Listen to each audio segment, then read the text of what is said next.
Yang Ibu sebutkan namanya, angkat tangan dan bilang hadir.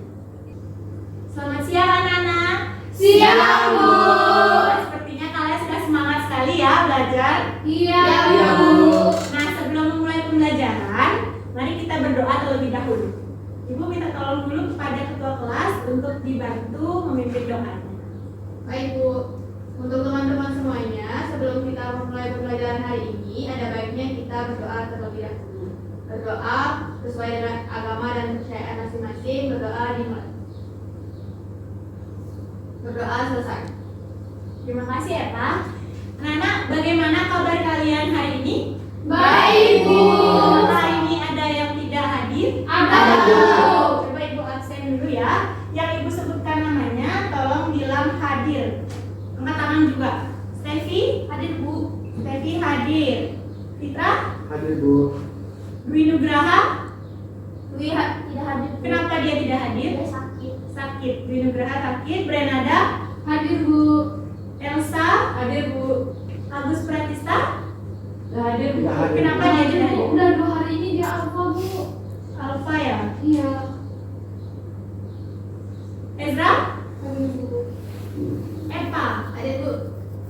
Jadi yang tidak hadir hari ini hanya 2 orang ya anak-anak.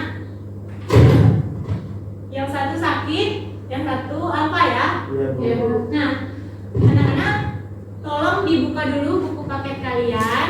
Buku paket IPS halaman 193 ya. Ada yang tidak membawa buku paket? Fitra, kenapa tidak membawa buku paket? Saya lupa membawanya, Bu. Ya, nggak boleh seperti itu ya Fitra. Nanti untuk pembelajaran selanjutnya kamu harus ingat membawa buku paket ya. Untuk saat ini pinjam sama teman sebangku kamu. Ini adalah pertemuan pertama kita pada mata pelajaran ilmu pengetahuan sosial ya. Kalian masih baru pertama kali ya melihat Ibu ya? Iya, Bu. Salam kenal ya anak-anak. Perkenalkan, nama Ibu Haya Putri. Kalian bisa panggil Ibu Bu Haya. Iya, Bu. Hadir. Halo, Bu Haya. Halo Bu Haya. Semoga nanti kita bisa akrab dan Ibu juga masih belajar untuk mengenal kalian. Ibu masih coba untuk hafal-hafalin nama kalian. Ya, semoga nanti kedepannya dalam proses pembelajaran kalian bisa aktif, bertanya maupun menjawab. Bisa? Bisa, Bu. Nah, sekarang langsung saja kita mulai pembelajarannya. Di sini kita menggunakan PowerPoint ya. Kalian bisa memperhatikan slide yang ada di layar. Nah, Nana, Ibu ingin bertanya kepada kalian. Pernahkah kalian pergi ke museum? Pernah. Ada yang pernah? Angkat tangannya. Coba Elsa. Elsa pernah pergi ke museum mana? Museum Buleleng. Museum Buleleng. Siapa lagi? Eva. Saya ke Gedung Kreatif, Bu. Gedung Kertier. Ezra? Museum yang di Denpasar, Bu. Museum yang di Denpasar. Nah, adakah dari kalian yang belum pernah ke museum? Belum pernah ke museum? Kalian berdua belum pernah. Nah, bagaimana kalau di pertemuan selanjutnya kita belajar bersama di museum anak-anak? Maju. Setuju ya? Setuju, Bu. Nah, lalu untuk kalian yang pernah ke museum atau mungkin pernah melihat museum lewat TV atau mungkin lihat di YouTube, apa saja sih benda-benda yang ada di museum yang pernah kalian lihat di museum? Eva? Benda sejarah, Bu. Benda sejarah. Elsa?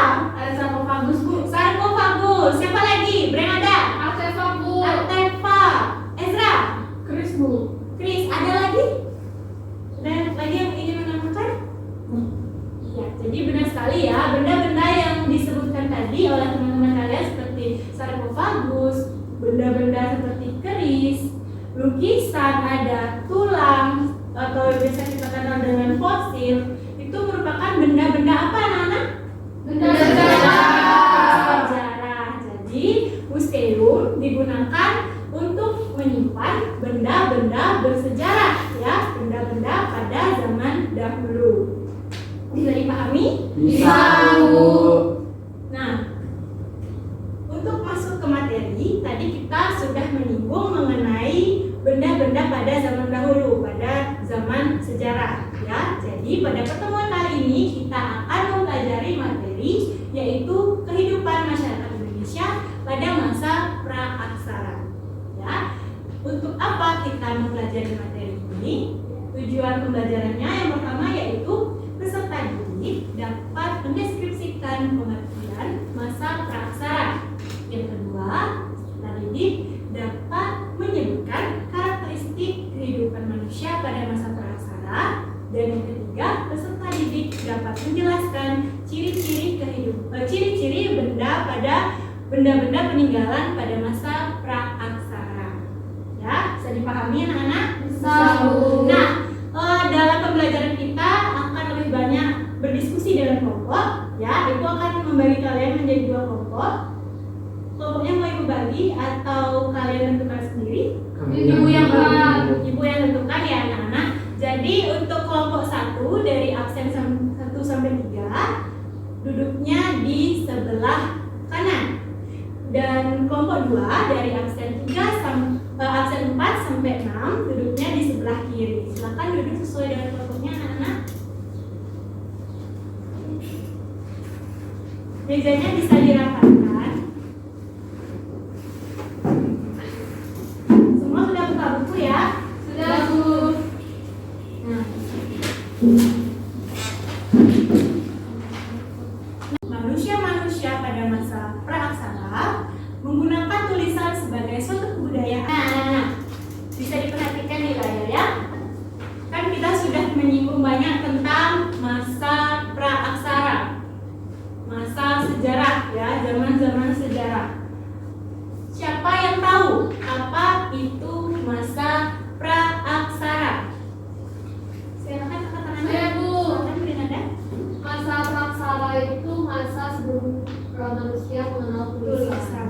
Ya, benar sekali. Ada lagi yang mau menambahkan apa itu masa praaksara? Tidak ada.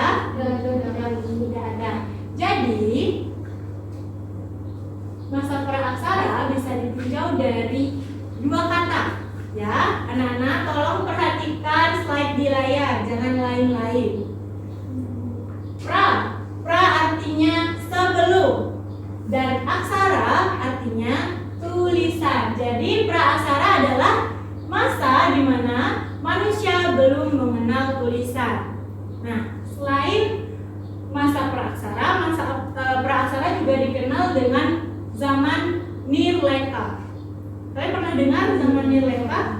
Pernah, Bu. Ya, jadi zaman Nirleka juga bisa ditinjau dari 2 kata. Nir yang artinya tidak ada dan leka artinya tulisan. Jadi zaman Nirleka adalah zaman tidak ada tulisan. Benar sekali. Nah, sekarang Ibu mau bertanya lagi kepada kalian. Mengapa tulisan menjadi acuan dalam dimulainya masa praaksara? Ada yang bisa menjawab? Epa, silahkan Epa. Karena tulisan itu digunakan sebagai alat komunikasi, Bu. Benar sekali Epa. Jadi tulisan digunakan sebagai alat untuk berkomunikasi. Ada yang punya jawaban lain? Silahkan Fitra. Menurut saya Bu, karena tulisan itu merupakan suatu kebudayaan juga. Iya, benar sekali anak-anak ya. Beri tepuk tangan dulu untuk teman kalian.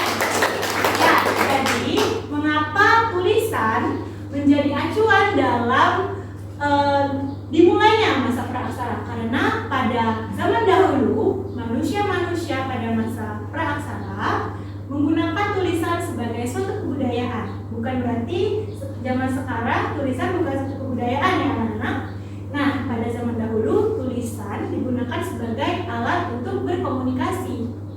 Ya, melalui tulisan nantinya manusia-manusia pada zaman dahulu menuliskan catatan-catatan kehidupannya atau kesehariannya yang nantinya catatan-catatan tersebut akan menjadi suatu peninggalan yang kita kenal dari sekarang dengan benda-benda bersejarah.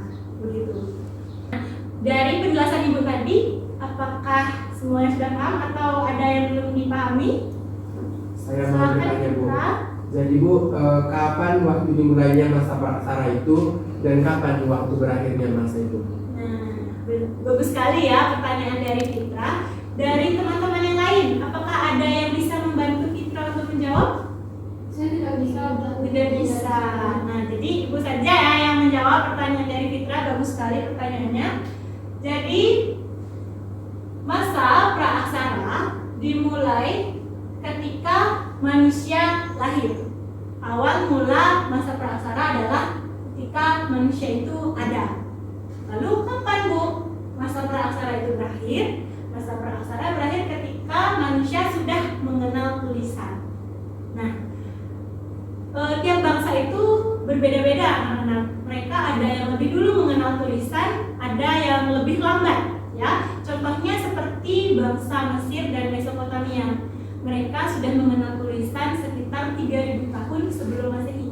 Lalu bagaimana Bu dengan bangsa Indonesia? Nah, bangsa Indonesia baru mengenal tulisan sekitar abad ke-5 Masehi. Jadi bangsa kita, bangsa Indonesia itu jauh terlambat dibandingkan dengan bangsa-bangsa yang lainnya.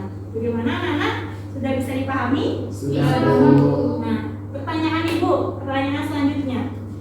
Bagaimana manusia pada zaman sekarang bisa mengetahui kehidupan manusia pada zaman dahulu? Padahal pada zaman dahulu mereka itu belum mengenal tulisan, anak-anak. Bagaimana cara manusia pada zaman sekarang bisa mengetahui? Silakan Bernada. Karena ada peninggalannya Bu. Benar sekali ya. Benar sekali kata Bernada. Karena ada benda-benda peninggalan bersejarahnya. Ya, apakah ada yang punya jawaban lain? Tidak ada. Ya, benar sekali. Jadi melalui benda-benda peninggalan bersejarah itulah maka masyarakat Indonesia atau manusia pada zaman sekarang bisa mengetahui kehidupan manusia pada zaman dahulu, anak-anak. Lalu, apakah kalian tahu apa saja benda-benda peninggalan pada masa praaksara? Fosil Bu. Fosil, Artefak tengkorak. artefak, tengkorak. Ada yang mau jawab lagi? Prasasti Bu. Prasasti, benar sekali ya. Jadi apa yang kalian sebutkan tadi itu merupakan benda-benda peninggalan pada masa praaksara. Nah, coba kalian perhatikan gambar yang Ibu tayangkan pada slide. Gambar pertama, kalian tahu ini gambar apa, Eva? Artefak Bu. Artefak. Gambar kedua, Fosil Bu.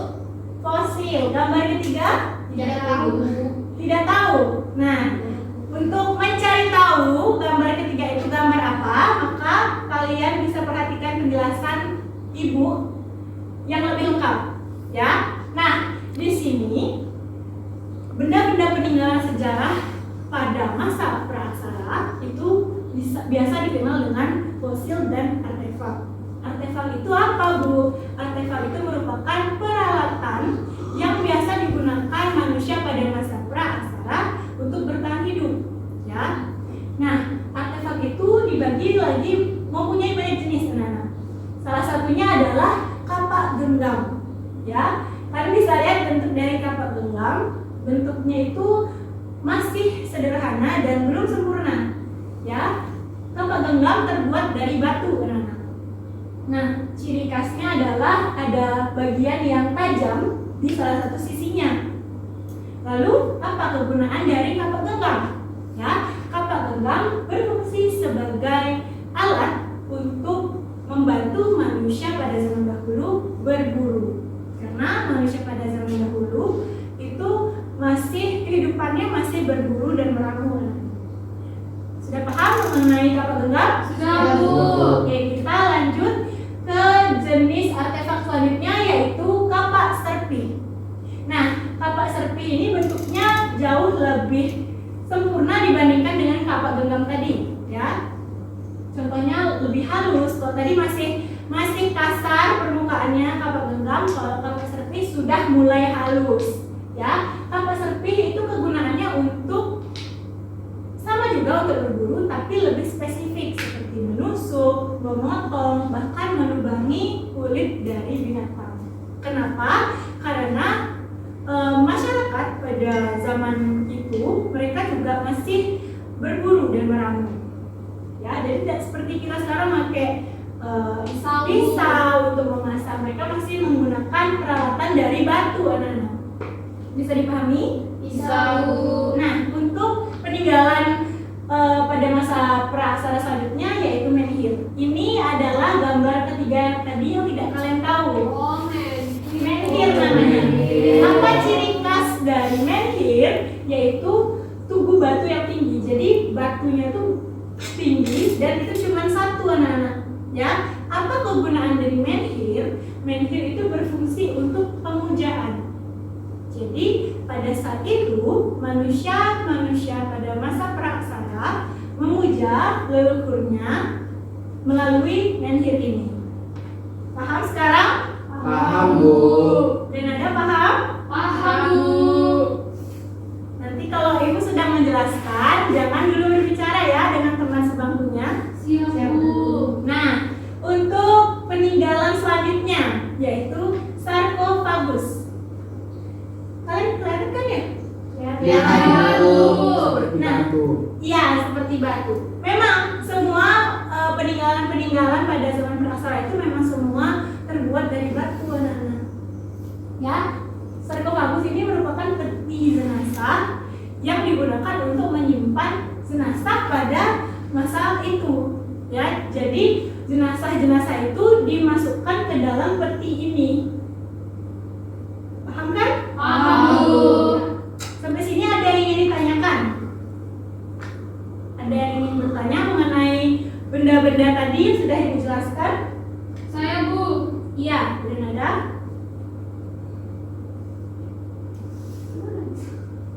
Ada yang ditanyakan? Ada atau tidak? Nggak ada, Bu. Baiklah, kalau tidak ada.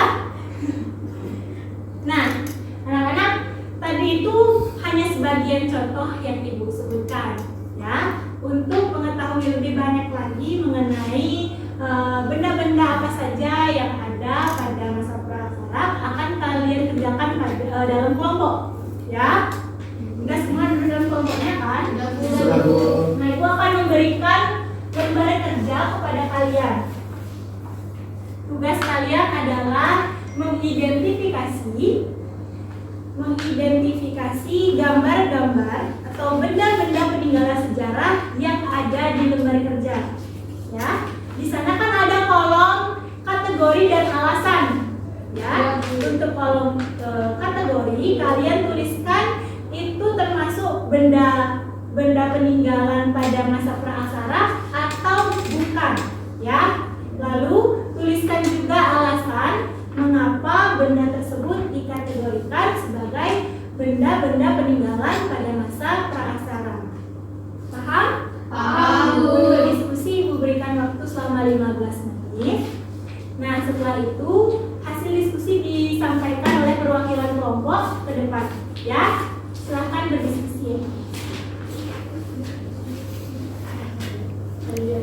Kita akan mereview ulang materi yang sudah kita pelajari tadi. Nah, karena tadi sudah semua kelompok menyampaikan hasil diskusinya, maka kita akan mereview ulang materi yang sudah kita pelajari tadi. Sekarang Ibu tanya kepada kalian, apakah kalian masih ingat apa itu masa praaksara? Saya, Bu, silahkan Stevi. Masa praaksara merupakan masa di mana manusia belum mengenal tulisan. Benar sekali. Lalu apa saja benda-benda peninggalan pada masa praaksara? Silahkan, Brenada. Brenada? Kapak sepi, Bu. Kapak serpi. Elsa? Kapak genggam. Kapak genggam. Eva? Sarkofagus, Bu. Sarkofagus. Ezra? Menhir. Fitra? Ada tengkorak, Bu. Gora. Benar sekali ya. Jadi semua benda-benda yang sudah kalian sebutkan tadi merupakan benda-benda peninggalan sejarah. Ya. Lalu apa fungsi dari sarkofagus? Eva? Untuk menyimpan jenazah, Bu. Benar sekali. Lalu apa fungsi dari kapak sepi? Untuk menusuk dan memotong, Bu. Benar sekali. Lagi satu dah Ibu bertanya. Apa fungsi dari menhir? Ezra? Tempat pemujaan, Bu. Benar sekali. Wah, ternyata kalian sudah memahami ya sejauh ini materi kita pada pertemuan pertama. Bagaimana? Apakah ada yang masih belum mengerti? Atau ada yang masih ingin bertanya? Saya sudah paham. Saya sudah paham, Bu. Nah, untuk pertemuan kali ini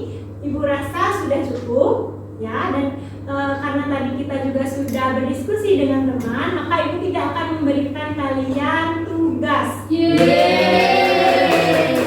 Nah, tapi ada tapinya anak-anak.